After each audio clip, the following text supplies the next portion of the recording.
Guys, welcome back to Lawson's Car Reviews. My name's Tristan, and today I've got behind me a Tesla Model 3 Standard Plus. So that is more of the entry-level Tesla. It has the single motor instead of the dual motor, so it makes a little less power, and it is rear-wheel drive instead of the all-wheel drive option, but it's cheaper to get into, so it's around $37,000 to $40,000. The other cars obviously go way higher than that. Tesla's been around since like 2003. Obviously the big name around that is Elon Musk. If you haven't heard of him, you must have been living under a rock. I've never driven an electric car before, so this is a first for me. So let's take a look around it, review it, drive it, and I'll give you my honest opinion. Let's see how it does.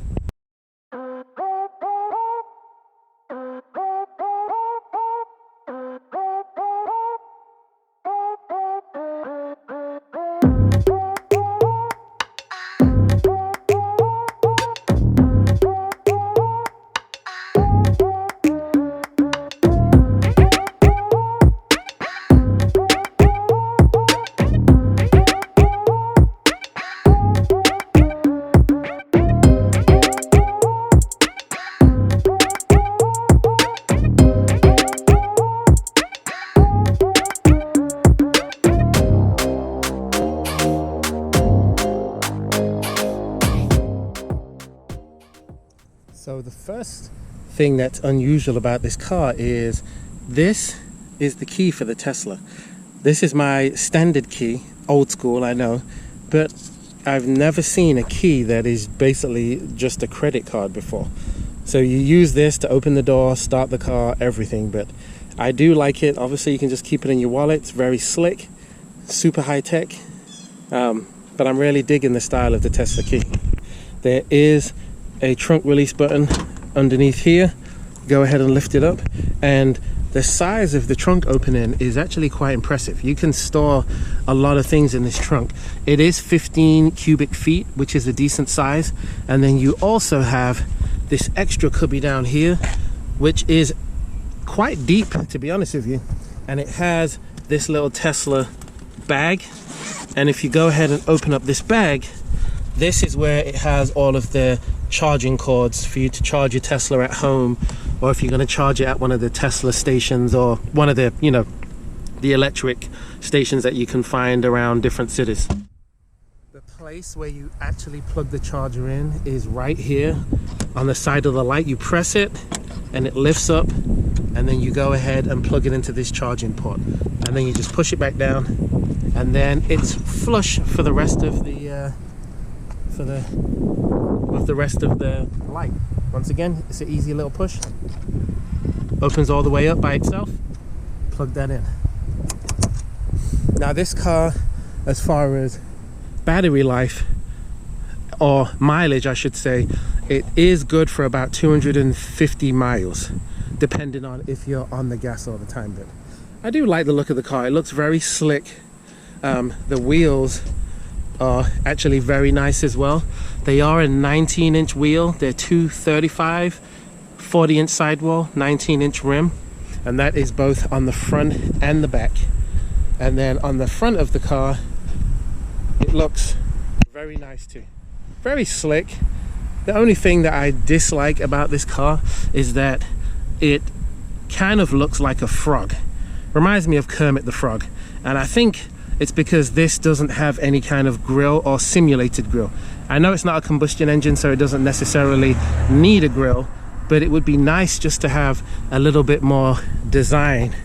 There are some other Tesla models, like the Tesla S P100D, that does have a bit more of a grille, and that is why I like the look of that car more. But overall, just looking around this car, it's very attractive.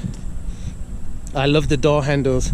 The door handles are actually flush to the car, and of course, being electric, it doesn't have any kind of exhaust pipes, and it doesn't really make any exhaust sound, which for me, I'm big on sound. 1, 2, 3, go.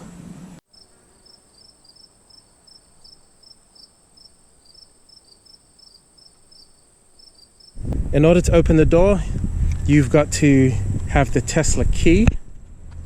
you hold this up against this, and that can lock the car. When it's locked, it actually folds the mirrors in, folds the mirrors back out. You press these door handles to open the door, and it lets you in to this little rocket ship of a vehicle. Now the rear seats, if I'm sitting behind myself, there is not very much room to sit behind myself whatsoever, but if you're under 6 foot and you're sitting in the front, there'd be plenty of room in the back. You do get these cup holders, which are fairly deep. They are very usable, and you get these map pockets too, which I do like. They're kind of tight, and you even get some air vents at the back so that the people that you are driving with, your passengers, don't burn up. I love the aluminium pedals as well as the aluminium dead pedal. And the interior, if you like nice, clean looking interior, this is the car for you. The steering wheel is a good thickness, but I feel like it's kind of plain as far as design. But everything in here does feel like it's a nicer quality. So let me turn this on. In order to turn the car on, you have to take the key and put it on this little pad here, touch it, and then you press the brake.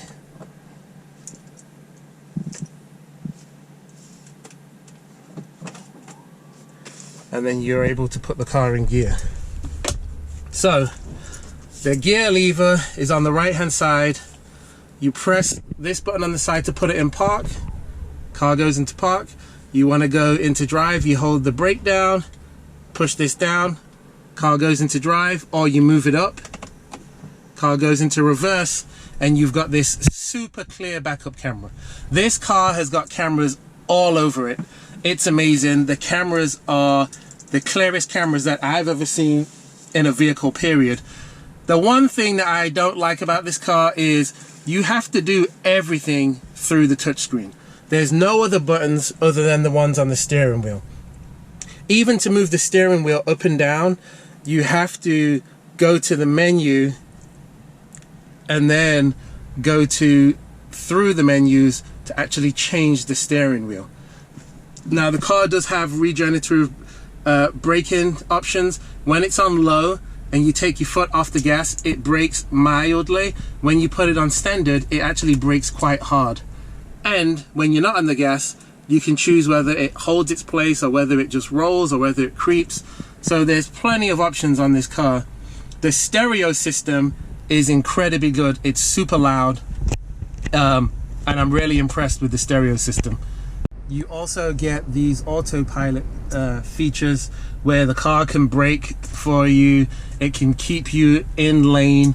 You can even set a speed limit for the vehicle, so that if somebody else is driving it, they can't go over a certain speed limit, and it requires a password to take that speed limit off. So there's all kinds of options on this car.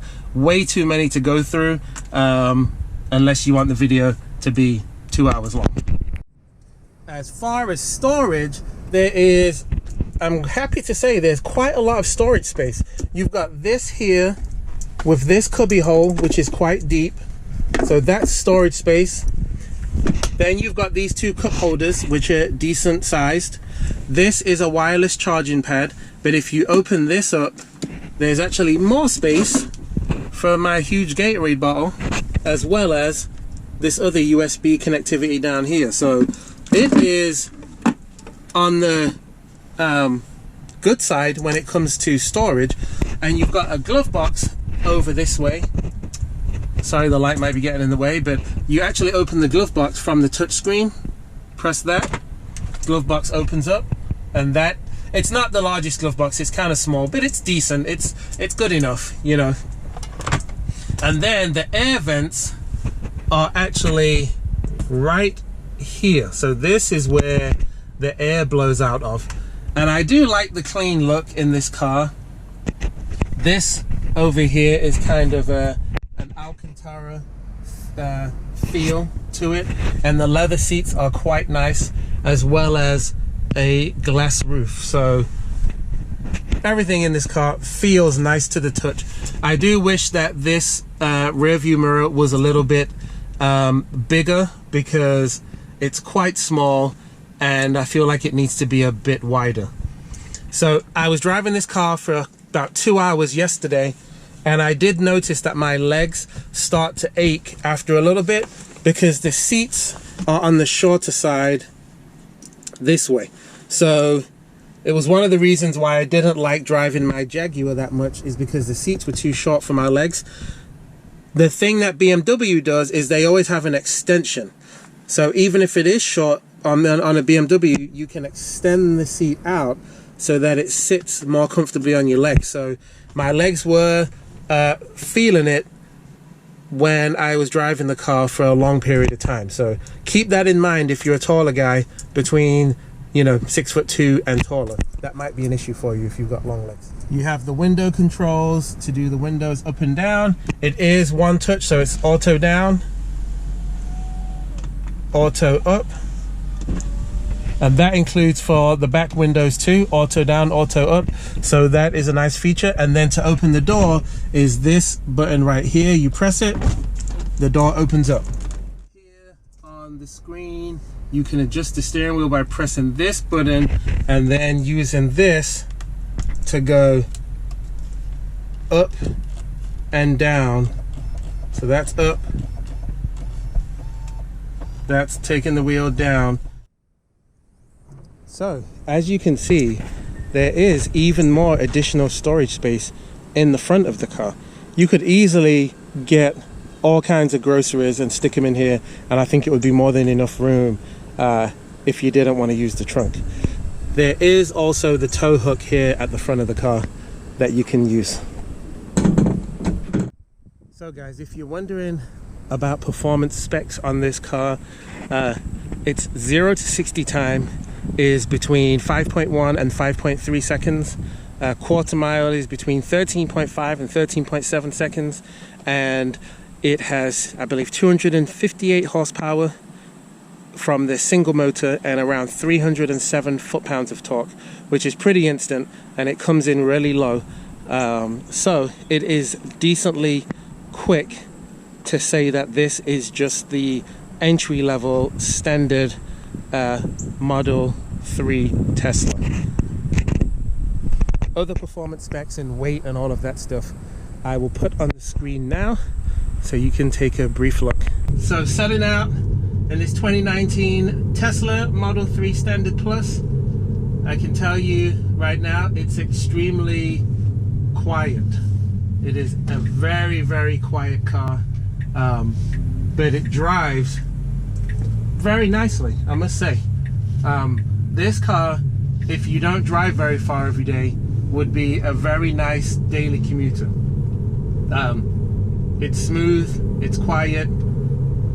The radio in this car is excellent. I mean, excellent. Even when you turn it all the way up to the top, it gets loud without becoming distorted. So they have very high quality radio system in here, as well as the speakers. So I do really like that.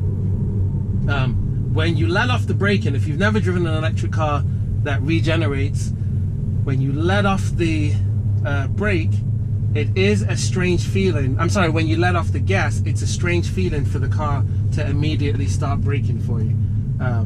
It actually feels like something's wrong with the car at first, if you're not used to it. And that's in its milder mode. If you put it in its standard regen mode, the car brakes even harder when you come off the gas. So that does take some getting used to. And I will say that this car does have lane keep assist and all of the standard safety features. However, once you've gone out of lane and it's corrected you a few times, it does require you to then touch the steering wheel and hold it with both hands, so that it actually recognizes that you're not asleep or you're still, actually aware and driving the car. So that is another safety feature that's in this vehicle. The one thing I do notice though is, even though I'm just going city speeds right now, the car it does have quite loud tire noise. I don't know if that's the tire noise or if it's the noise of the electric motors, but it is quite noticeable. And when you're going highway speeds, it's even louder, which makes me think that it's tire noise and not the motors, but I really don't know what's causing that. But there's plenty of positives in this car. I'll tell you the negatives because there's only really a few of them. Number one, I'm not a huge fan of the design of the steering wheel. I think it's very plain, it's very boring. They could do more with that. So that's the first thing. The next thing is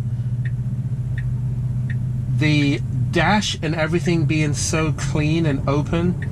Some people might like that, but to me, I feel like there needs to be a little extra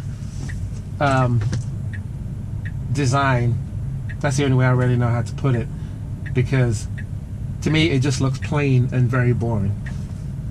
Another negative is here where all the storage stuff is, it's kind of a gloss black and it gets fingerprints all over it.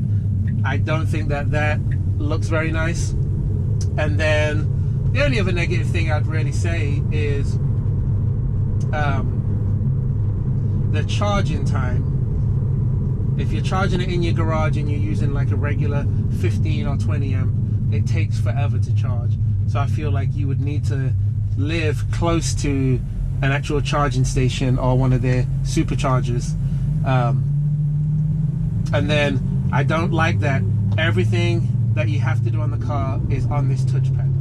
I would like to have some kind of button in order to control the heated seats or the mirrors, just basic stuff. I don't really feel like it's necessary to have to do all of that from the touchpad. And the one thing that does worry me is touchpads are a basic computer screen, so at some point the screen is going to go bad, or there's going to be dead pixels on the screen. How much is that going to cost to fix? How much does that cost to maintain? So yeah, these cars, they do have instant power as soon as you put your foot down. But one thing that you do notice is the car does start to lose the power and the torque as the mileage starts to go down. So the power and the torque is higher when the car is fully charged, but then when it starts to go down and you're around about 100 miles and it's range, and the range starts to go down, then it doesn't give you as much power. So do keep that in mind. It's not going to be as fast and as punchy all the time, because it's based on the range and the mileage. It's still quiet on the highway though. There is some wind noise, there is noise from the tires for sure, but it's quiet, it's smooth, it's comfortable. I do miss the absence of exhaust noise, and a little bit of engine sound is kind of weird, especially with no sound. But this car is a good car, and I'm going to put my score on the screen right now and give it a rating. Thanks for watching the channel, I appreciate it. Don't forget to subscribe and hit the like, because it helps the channel to grow, and leave a comment behind, and I will see you in the next one.